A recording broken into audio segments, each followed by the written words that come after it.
Eu quero agradecer o convite que o professor José Eduardo Franco fez para estar aqui convosco. O tópico que ele me lançou era literatura e cinema, e como devem calcular, é um tópico vastíssimo e que só por si era um tópico para nem sequer para uma cadeira semestral, era no fundo tópico para um curso, para uma pós-graduação. Por isso mesmo, para não estar, a minha opção seria para não chegar aqui para vos fazer uma espécie de um tipo de síntese, entre aspas, o tipo Wikipédia. Achei que seria talvez mais interessante pegar numa questão concreta e, portanto, tentar refletir um pouco mais sobre uma questão específica desta relação entre literatura e cinema. Ainda há dias, aqui há uns 15 dias sensivelmente, foi a apresentação deste livro, que é o Falso Movimento, que é um projeto do Centro de Estudos Comparatistas, no qual eu estive envolvido em ensaios sobre escrita e cinema. E o senhor que fez a apresentação do livro começou por dizer que enfim, a questão da literatura e cinema hoje em dia já é uma questão ultrapassada, já não se fala sequer disso. Portanto, podia ser uma boa maneira de arrumar o problema, dizer assim, não vale a pena, porque toda a gente sabe o que é, portanto, vamos lá embora. De facto, é uma relação particularmente complexa em que eu gostava, talvez, de centrar num domínio mais amplo, que é exatamente o domínio das relações interartes. Porque pode ser exatamente a partir daí que podemos detectar algumas linhas de investigação que podem ser interessantes, nomeadamente para compreender, digamos que o lugar do cinema hoje em dia, em termos, num contexto mais geral, das diferentes artes. E, nomeadamente, pegando exatamente para aquilo que pode ser um paradoxo, que é, habitualmente, a generalidade dos grandes filmes não tem a ver com grandes obras literárias. Se nós formos a pensar, frequentemente, grandes obras literárias deram filmes absolutamente irrelevantes, ou filmes menores. Portanto, esta relação direta, esta eventual relação direta, é logo o paradoxo que eu acho que sobre o qual importa refletir, porque tem a ver exatamente com uma ideia, que é a ideia de adaptação, e com algumas ideias que vão surgindo ligada à ideia da adaptação, nomeadamente a ideia da fidelidade. Uma das coisas que se fala muitas vezes é a fidelidade do filme ao livro. Onde é que se pode colocar, afinal, a questão da fidelidade?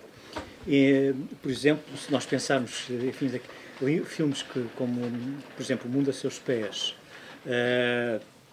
o caso que eu acho que é particularmente significativo, um filme do John Ford, Stagecoach, que aparece habitualmente como referido também como um dos maiores filmes, para muitas pessoas o melhor filme da história do cinema, e que é parte de uma short story de um autor perfeitamente desconhecido, que é necessário de facto fazer a investigação para descobrir quem é que foi o autor daquele conto, porque não pertence, não tem qualquer tipo de lugar a nível da história da literatura. No entanto, a partir daquela narrativa, surgiu exatamente essa obra-prima. Do mesmo modo que será interessante pensar num outro paradoxo particularmente interessante, que é o facto de as obras de Shakespeare terem começado a ser levadas, portanto, ou seja, transpostas para o cinema, exatamente no tempo do cinema mudo. Ou seja, Shakespeare, que é, digamos assim, aquilo que os ingleses chamam o poeta, ou seja, Shakespeare, em cujas obras, cuja ação, digamos assim, é sustentada e construída essencialmente a partir da palavra, quando é transposto inicialmente para o cinema, e começa logo, o primeiro filme é de 1899, King John, surge exatamente, portanto, sem palavras. Aliás, é muito engraçado porque, por exemplo, há um grande romance inglês do século XIX, Vanity Fair, Thackeray, que é transposto também para o cinema, portanto, cinema mudo, e não há uma única linha do romance.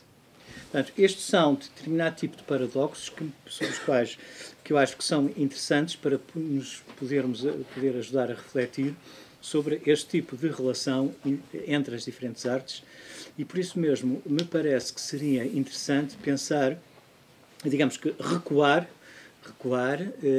no tempo, para poder ver muito brevemente como é que a história desta reflexão teórica da relação entre as diferentes artes se foi formulando, para depois poder compreender como é que os primeiros grandes cineastas, que foram também simultaneamente grandes teóricos, como Eisenstein, portanto, souberam, digamos que, convocar a presença de outras artes, mas de uma forma essencialmente ínvia.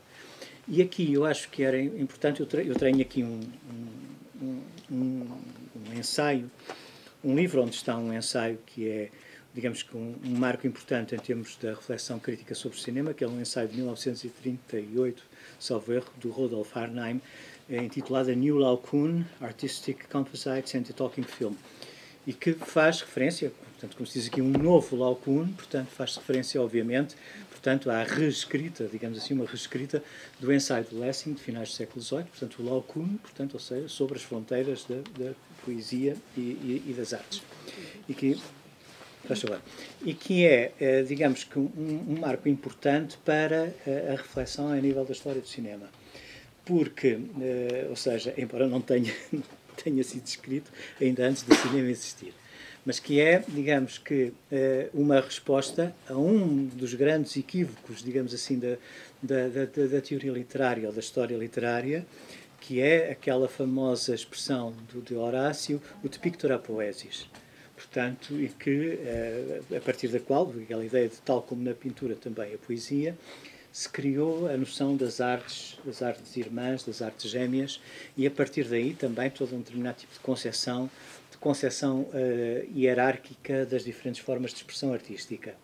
Ora, aquilo que o Lessing faz é, no fundo, digamos que uma desmontagem de todo este tipo de analogia que põe exatamente, digamos que vai pôr ao mesmo nível duas formas de expressão, através do estudo especificamente de cada arte enquanto cada forma de expressão artística enquanto microcosmo. E aqui, obviamente, portanto, há todo aquele contexto, finais do século XVIII, Baumgarten, enfim, todo um determinado tipo de reflexões que não interessa para aqui convocar, mas que são importantes para perceber, de facto, o papel do Lessing a este nível. Ele vai avançar com os conceitos, como sabem, portanto, os conceitos de artes de espaço e artes do tempo. Portanto, é aí que ele diz, é aqui que reside exatamente a diferença. Portanto, o Laocoon, portanto, para quem não pode não saber, portanto, ou em português, Laocoonte, é uma estátua que foi descoberta em Roma no início do século XVI, e relativamente à qual, portanto, havia, digamos assim, uma representação narrativa feita ainda por Virgílio. Portanto, durante muito tempo, a única forma de conhecer essa estátua foi exatamente através daquela que era a reprodução, digamos assim, verbal, a nível do texto literário. Com a descoberta dessa estátua, finalmente pôde-se ver aquilo que Virgílio estava, no fundo, a referir, e compreender, em certa medida, todo o determinado tipo de descrição que ele fazia daquele objeto, nomeadamente em termos, portanto, da questão da expressão das emoções, de representações espaciais, etc. Essa estátua está hoje em dia, portanto, no Museu do Vaticano.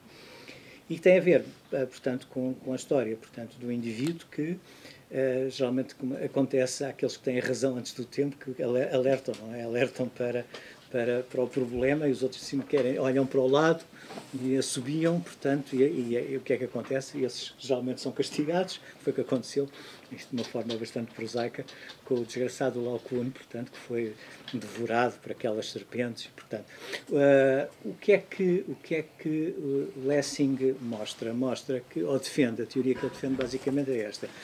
Em termos das artes da palavra, elas assentam exatamente numa ideia de sequência no tempo. Portanto, nós vamos descrevendo uma determinada história, vamos mostrando a evolução, portanto, há toda uma perspectiva narrativa.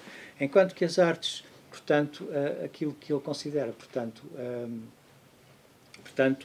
as artes do espaço, tem a ver, basicamente, com a escolha de um determinado tipo de instante para refletir, para reproduzir esse momento que será, digamos, um momento significativo.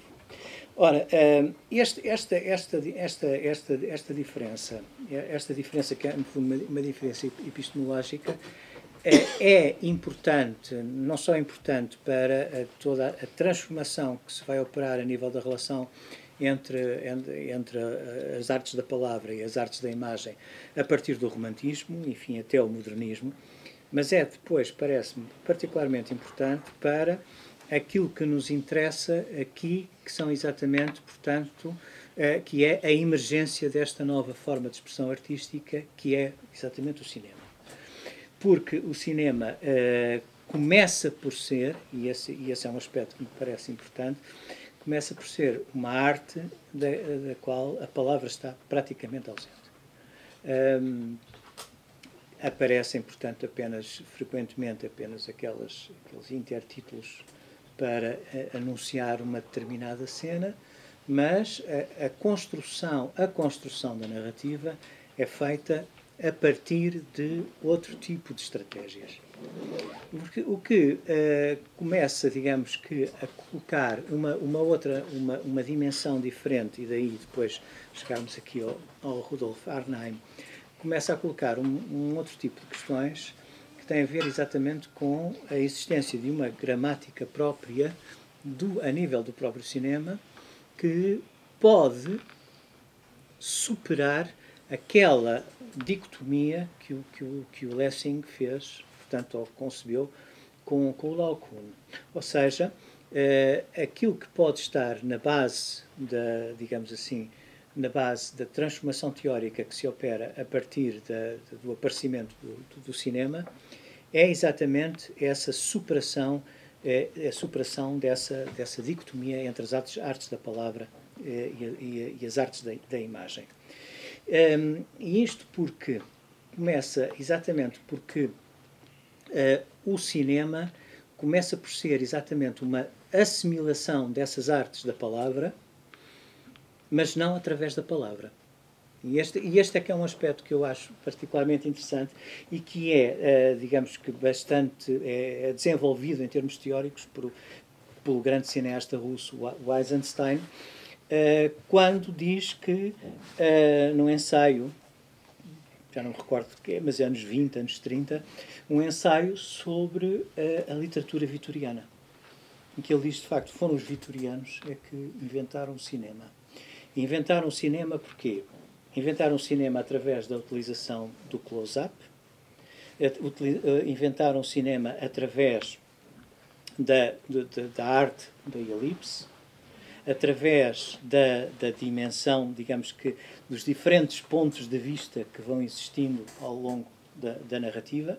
Portanto, ou seja, o cinema terá sido construído, segundo Eisenstein, formalmente, não através da palavra, mas através do tipo de estratégias que são utilizadas a nível da arte narrativa. E este aspecto é de facto particularmente importante para a introdução depois de um conceito que é um conceito nuclear a nível da arte cinematográfica, quer com Eisenstein, quer já antes dele com o Griffith, que é a questão da montagem. Ou seja, introduz-se uma perspectiva de construção da narrativa que tem a ver exatamente já com uma dimensão técnica e que está também para além do próprio instante da construção do objeto. Isto é, eu estava-me a recordar uma pequena divagação quando estava aqui a estudar na faculdade uma cadeira de Teoria da Literatura. O professor convidou na altura um escritor, o Augusto Abeleira, para vir falar connosco, e foi lá em cima no Anfiteatro 2, e o Abeleira, em determinada altura, disse-nos que tinha sido um momento extraordinariamente importante em termos da sua evolução como escritor, quando apareceram, portanto, aqueles dossiês onde se podia meter as folhas e a caneta Bic. Porque antes ele escrevia em cadernos e, portanto, aquilo estava tudo escrito perdão, em sequência, e a partir de uma determinada altura ele pôde começar a cortar e a introduzir folhas novas, a deitar fora e a escrever com muito maior velocidade. Há aqui, no entanto, reparem, é sempre este aspecto do dispositivo, se quisermos, é um aspecto particularmente importante em termos criativos, a nível da escrita. Ora, é particularmente importante, ou é muito mais importante em termos do cinema. E aqui introduz-se uma outra dimensão, que é, se quisermos, uma dimensão externa, que é a dimensão do dispositivo. É engraçado porque há aqui um dos investigadores que, ao falar sobre a questão do dispositivo, introduziu um conceito que hoje em dia já é muito utilizado pelo discurso político, que é o conceito de geringonça. E, portanto, ele não sabia nessa altura que a geringonça ia aparecer, portanto, ia ser formulada num plano diferente. Mas, portanto, a questão do dispositivo é particularmente importante, nomeadamente porque temos aqui, portanto, duas vertentes. Portanto, o dispositivo enquanto câmara e depois o outro dispositivo seguinte, que é o dispositivo que existe no momento da construção, que é o dispositivo da montagem. E, portanto, tudo aquilo que antes, é aquilo que eu gostava de chegar, tudo aquilo que antes, a nível da narrativa, tem a ver com, enfim, aquilo que nós, sei lá, nas teorias da literatura, etc., chamamos, portanto, as categorias da narrativa, todas essas dimensões vão ser transpostas para o cinema, não através do próprio sujeito, mas através do objeto, através da máquina. E aqui sempre, portanto, a importância que as próprias transformações técnicas vão ocorrendo ao longo do tempo.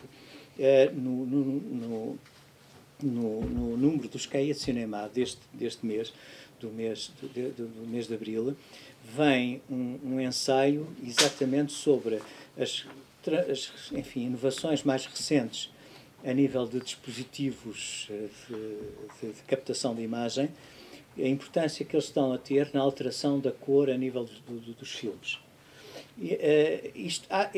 Entramos em dimensões que são, de facto, já dimensões que transcendem em muito, portanto, o papel do sujeito enquanto construtor, que é aquilo que estava na base, digamos assim, da arte até à altura em que o Lessing escreve o Laocoon, basicamente.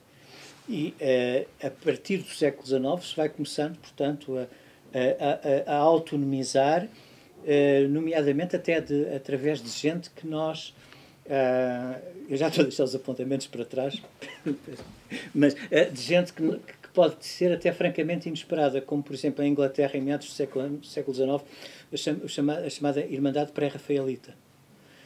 Os pré-rafaelitas que vão defender, no fundo, uma estética muito de regresso, uma certa arte medieval, a certos temas medievais, são, ao mesmo tempo, os indivíduos que vão introduzir a questão das artes decorativas. E este aspecto é extremamente interessante, porque vão começar a introduzir, digamos assim, uma dimensão de consumo em relação ao objeto, que depois nós vamos encontrar, enfim, já na arte, nas novas formas de expressão artística de finais do século XIX, princípio do século XX, nomeadamente, obviamente, a questão do cinema e a questão da fotografia. Ora, aqui acho que é importante também associar esta questão da montagem a um determinado tipo de estética, que é uma estética tipicamente modernista, que é a estética do fragmento. É também uma outra dimensão que, sendo exclusiva, ou digamos que sendo inerente à estética cinematográfica, é também algo que participa de todo um determinado tipo de revolução que surge, portanto, nas primeiras décadas do século XX. Portanto, a questão da montagem, a questão do fragmento, a questão do dispositivo, estamos aqui com toda uma série de, digamos, se quisermos, uma série de conceitos esses que vão determinar uma nova forma de expressão. E este aspecto é que me parece importante. É uma nova forma de expressão que já não depende exclusivamente da palavra. E esse é o aspecto curioso que eu comecei por referir logo no início, quando falei no facto de Shakespeare, e isto é absolutamente paradoxal, pensarmos nisto, Shakespeare ser adaptado ao cinema sem palavras. é de facto algo quase que absurdo, impensável. Isto porquê? Porque, como eu estava a dizer ainda há pouco, porque há todo um determinado tipo de formas de expressão narrativa que são transpostas, mas é este aspecto que me parece importante, transpostas enviamente para o cinema. Portanto, aquela ideia da adaptação, a ideia da fiabilidade, são, no fundo, ideias que, digamos que não são pertinentes em termos analíticos quando estamos a tratar a transposição de um universo semiótico para outro universo semiótico completamente distinto. E este é o que eu acho que é, de facto, digamos que será eventualmente um dos elementos a reter relativamente a este processo, se quisermos, este processo de transposição. Há aqui, eu estava a pensar, num dos casos em que me parece que há um sucesso na transposição de um grande romance para um bom filme. Não direi para um grande filme, mas para um bom filme. Que é o caso da Moby Dick do Melville e a Moby Dick do John Huston. Isto porque a Moby Dick do Melville começa... habitualmente as pessoas julgam que a frase inicial da Moby Dick é Call me Ishmael. Mas não é. O início da Moby Dick são uma série de capítulos, salvo erro 3, com fragmentos, com citações, citações bíblicas, etc. E que colocam, digamos, colocam várias questões em termos da própria narrativa, mas que coloca basicamente como é que isto pode ser transposto, cá está, a questão de transposto, como é que isto pode ser passado para o cinema.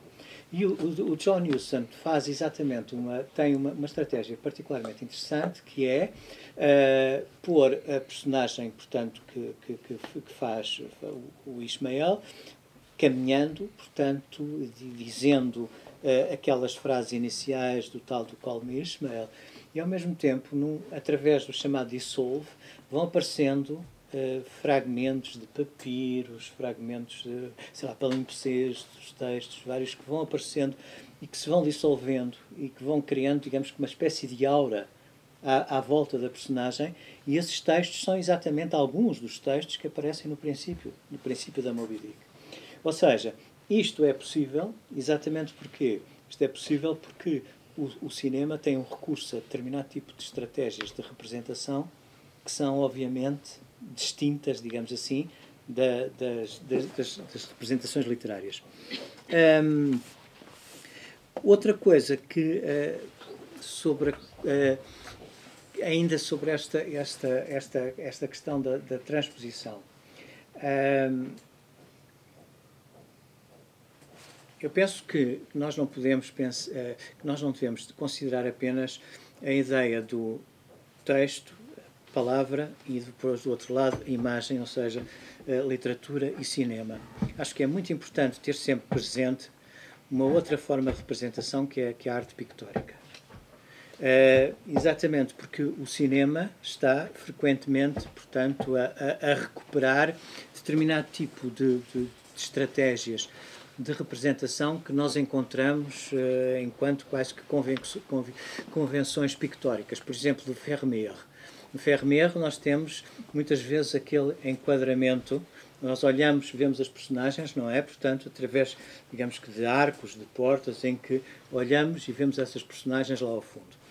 E aqui nós temos que existe no plano literário, se quisermos, uma estratégia específica de transposição desta forma de representação para a palavra. E essa estratégia é um conceito que é o conceito de ekfrase ou de ekphrasis, e que remonta exatamente à Antiguidade Clássica, remonta à Ilíada, ao chamado episódio do escudo de Aquiles. Ora, o que é curioso aqui? A ekphrasis é, se quisermos, uma modalidade de hipotipose, portanto, mas que tem a ver especificamente com a representação artística. Quando passamos para o cinema, a ekfrase praticamente desaparece. ou seja, praticamente já não faz sentido, porque a ekfrase é, digamos que, é o próprio movimento da câmara, se quisermos. E eu aqui neste livro tenho exatamente, o meu texto tem a ver exatamente com esta questão. Quando me convidaram para integrar o projeto, convidaram-me exatamente porque pronto, por causa de eu trabalhar estas relações, e pediram-me que refletisse basicamente sobre a questão da ekfrasis, portanto, a nível do cinema. E eu trabalhei um filme, que é um filme que eu vos recomendo, um filme muito interessante, intitulado, portanto, O Moinho e a Cruz, do Lech Makiewicz. É um filme muito interessante, porque coloca questões... é um filme que não é um filme sobre um quadro. É um filme sobre um ensaio sobre um quadro. O livro chama-se The Mill and the Cross e é de um senhor chamado Michael Francis Gibson. É um crítico de arte que foi ao Kunsthistorische Museum, acho que é, onde está o quadro, e obteve permissão para poder estar a analisá-lo ao mais pequeno detalhe, portanto, com lupas, ver os pormenores todos, e fez uma análise absolutamente impressionante. E aqui, se quiserem, há um livro que eu vos aconselhava, de um senhor francês, Daniel Arras, que é Le Détail pour une histoire rapprochée de la peinture, que é um livro espantoso e que ajuda também, não só em relação à pintura, mas também em relação ao cinema, e muitas vezes em relação à própria literatura. Portanto, ele faz uma análise de todos os pequenos pormenores do caminho do Calvário do Bruegel. Portanto, que eu esqueci de dizer, que portanto, é no fundo o quadro que está na base disto tudo. E o que é que o realizador polaco fez? Em vez de fazer um filme sobre o quadro, fez um filme sobre a interpretação que o crítico de arte faz do quadro. Isto torna um processo, digamos assim, de relação entre os diferentes meios, digamos que central a nível da construção, digamos assim, de todo o processo de representação. No fundo, aquilo que, e eu tenho estado sempre a fugir a esta palavra, mas acho que é a altura de a dizer, aquilo que se chama hoje em dia os estudos de intermédia. Portanto, a intermedialidade. E aquilo que me parece, de facto, interessante para esta questão da relação entre a literatura e o cinema, entre o romance e o cinema, é algo que tem a ver, na minha opinião, basicamente com isto, com este diálogo entre os diferentes média, que são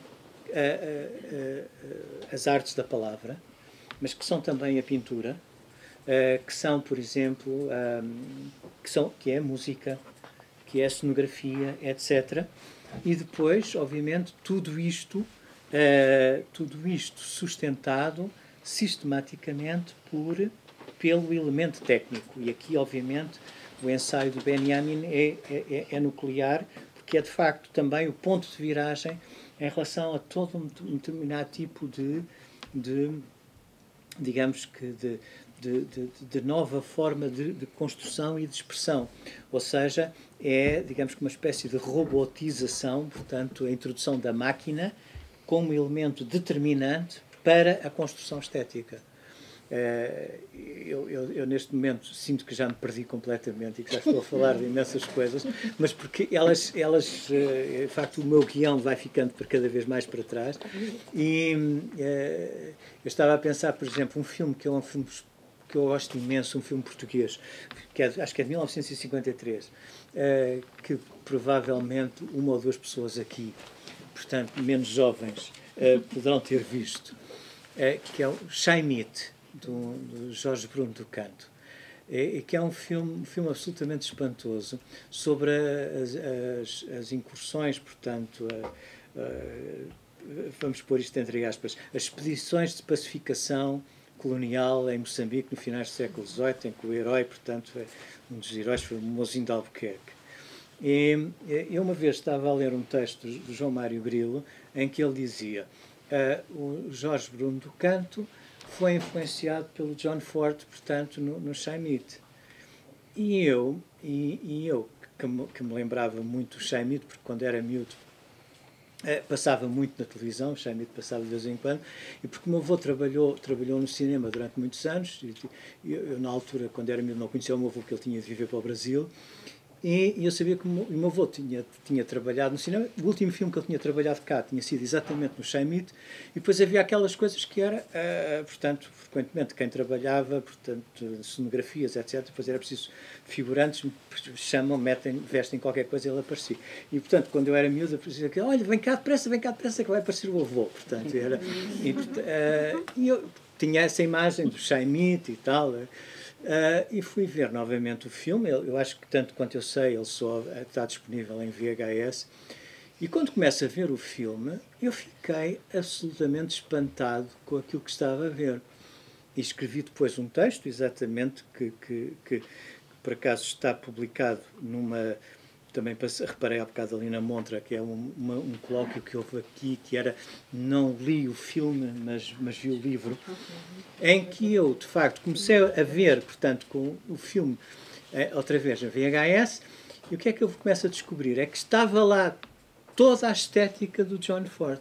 E, nomeadamente, isto por causa de voltar ao Vermeer, uma das estéticas do Vermeer é que conhecia esse enquadramento através, portanto, através de um determinado espaço, pode ser uma porta, etc., que faz com que o sujeito, digamos assim, o nosso olhar se torne uma espécie de olhar de voyeur, que é também o olhar do espectador no cinema. Ora, o John Ford construiu, transpôs essa estética da representação do Vermeer para os seus filmes. É aquilo que aparece habitualmente designado como frame within the frame. E que aparece muitas vezes com o John Wayne. Temos uma espécie de túnel e aparece o John Wayne lá ao fundo, que depois abrindo para grandes espaços. Eu começo a olhar e vejo a transposição, que é uma coisa absolutamente genial. Dizem os especialistas que o Jorge Bruno do Canto foi, portanto, o nosso realizador de cinema mais culto. Eu acredito sinceramente nisso.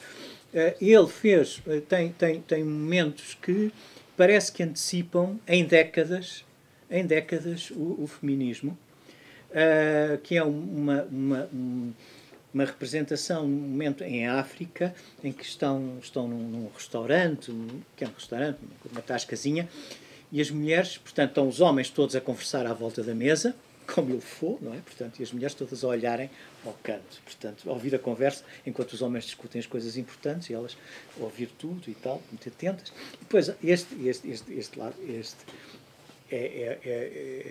enfim, não é o que interessa para aqui. O que interessa é quando as mulheres vão para a cozinha. E quando as mulheres vão para a cozinha, portanto, estão só as mulheres dentro da cozinha, a porta da cozinha tem uma espécie de óculo, uma pequena janela. E a câmara aproxima-se e fica ali a filmar a conversa das mulheres lá dentro.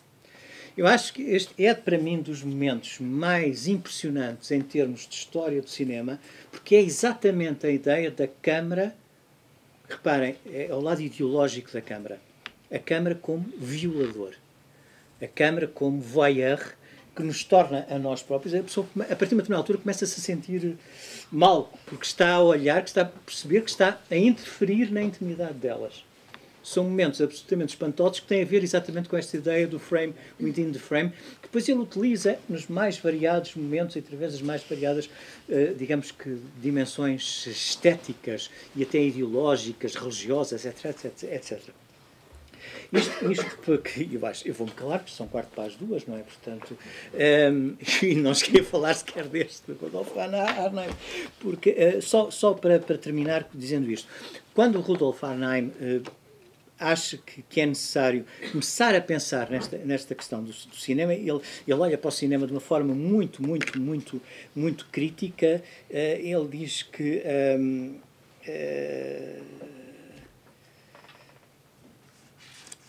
por um lado, é esta ideia que ele tem aqui, que é, há duas formas, dois média, que estão a competir um com o outro por um determinado lugar. E isto é muito interessante porque, reparem, ele está a escrever isto no princípio daquilo que se chamava os talkies. Portanto, quando o cinema começa a ter mesmo portanto, voz. E fala na rivalidade e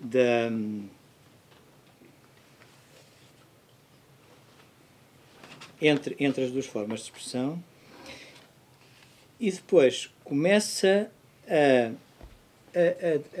pegar em determinado tipo de tópicos muito concretos para começar a perceber qual é que é a gramática do cinema. E a primeira é a relação entre cinema e teatro. Portanto, por causa do teatro ser, digamos que a forma de expressão artística que na altura consegue, como ele diz, combinar com sucesso a imagem e o discurso. Depois vai passar para um outro tópico, que é as condições de combinação entre os diferentes média artísticos.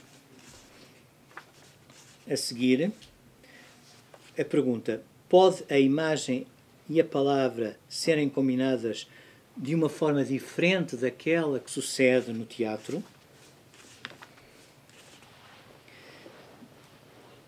Outro, a ação visual como um complemento útil do diálogo dramático. Pode ou não a ação visual tornar-se uma parte integral da peça? E, creio que é a última. Não é. Podem os artistas, porque é que os artistas, até àquela altura, estamos em finais dos anos 30, preferiram um só meio de expressão? Depois, a hierarquia entre as diferentes formas de expressão artística, as possíveis vantagens do diálogo no filme, e agora é que sim, e a ideia de que o diálogo estreita o mundo fílmico. Isto é muito curioso porque nós temos, obviamente, todo um determinado tipo de concepção daquilo que é o cinema hoje em dia, ou são as diferentes estéticas que prevalecem a nível do cinema, e neste momento a questão que estava a vir ao de cima era, reparem, até que ponto é que a palavra se justificava ou não em termos do cinema. Portanto, aquilo que o Arnheim está a fazer nesta altura, e é aquilo que me parece importante, e para voltarmos à conversa do princípio e àquela ideia da obra de arte como microcosmo, como acontece com Baumgarten, como que a necessidade de desmontar em termos epistemológicos artes do espaço e artes do tempo, feita pelo Lessing. Ora, é exatamente a partir daqui que o Arnheim vai exercer, portanto, ou construir a sua perspectiva crítica. Ou seja, através de determinado tipo de segmentos, tentar encontrar quais os segmentos que constituem o cinema enquanto microcosmo. E aqui, reparem, ele já está claramente distante daquilo que será, portanto, a mera ideia de transposição da palavra para o cinema, porque já aquilo que ele está a tentar compreender aqui é, afinal, qual é que é a gramática do cinema, no fundo, qual é que é o universo semiótico do próprio cinema. E se calhar era isto.